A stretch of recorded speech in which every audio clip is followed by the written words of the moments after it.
میں نے جو آیت مبارکہ پڑھی ہے بڑی جامع آیت مبارکہ، اور امام الانبیاء کی اس سرزمین پر تشریف آوری کی جو ذمہ داریاں تھیں نا، ان میں سے ایک ذمہ داری جو ہے وہ اس آیت مبارکہ میں خالق کائنات نے ارشاد فرمائی ہے۔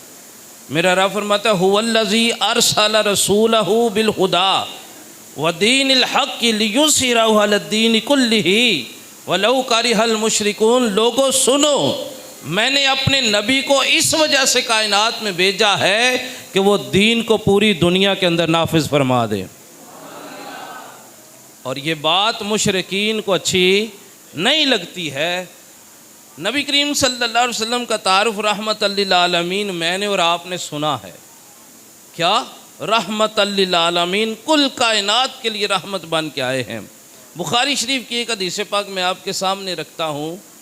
آپ رحمت للعالمین ضرور ہیں، مگر کائنات کے اندر نظام جو نافذ کرنا تھا، قرآن کا جو رب کا نظام نافذ کرنا تھا، اس نظام کو نافذ کرنے کے حوالے سے آپ کا رویہ، آپ کا انداز کتنا سخت تھا۔